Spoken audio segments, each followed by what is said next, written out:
is It's Creepy Me Ghost, and we're going to be reading 5 creepy elevator stories. There's 5 parts, so let's get started. Of course, there's an ad first, so forgive me about the ad. I will record after the ad. Okay. This screen recorded on my phone. It's recording on my phone, so we're good. Okay. In a bad part of town, the police were called in to investigate a mysterious death. A man was found dead in an elevator. He was slumped against the wall, and there were 2 holes in his neck. His skin was pale white, and all of the blood had been drained from his body. The most puzzling thing about it was that there were no blood stains in the elevator, no fingerprints, and no signs of forced entry.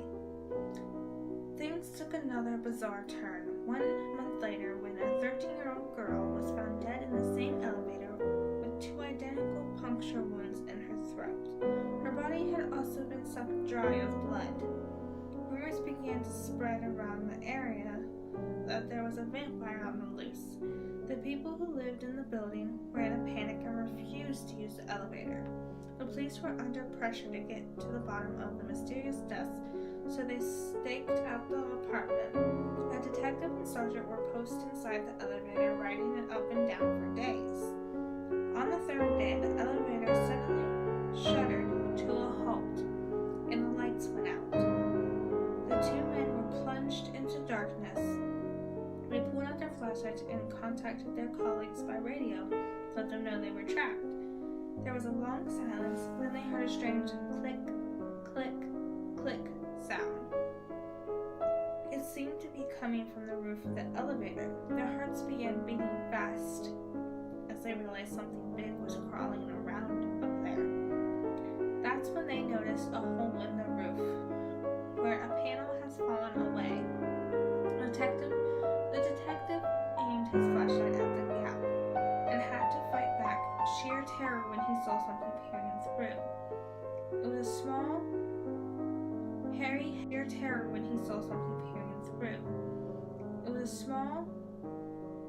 hairy head the size of a fist with 8 black shining eyes.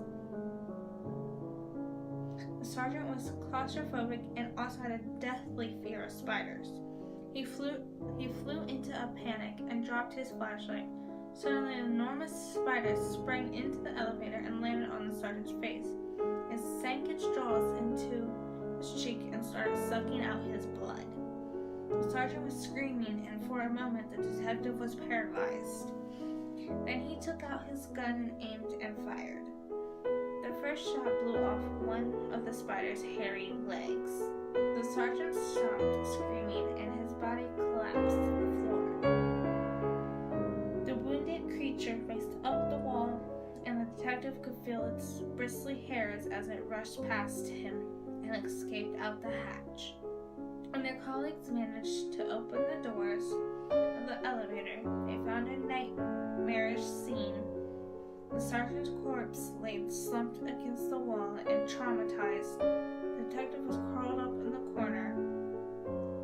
The army was called in and they destroyed the spider with a flamethrower, but then they discovered that it had laid eggs at the top of the elevator shaft. Russian authorities moved quickly to hush up the incident, but news leaked out in a Turkish newspaper which claimed the giant spider was mutated by the radioactive fallout from the Chernobyl something nuclear plant disaster. The Russians denied this and claimed the story was exaggeration. Is the story true? There's no way to tell for sure, but it's something to think about if you're ever stuck in an elevator. Okay, for one, that would make me never want to go in an elevator ever, ever, ever, ever. If there was a giant spider. Just no. That's like a no. That's like a no. Why? Why would you? What the heck? But anyways, that was part 1 of 5 creepy elevator stories. Let me know if you want more of these down in the comments. I would really greatly appreciate it.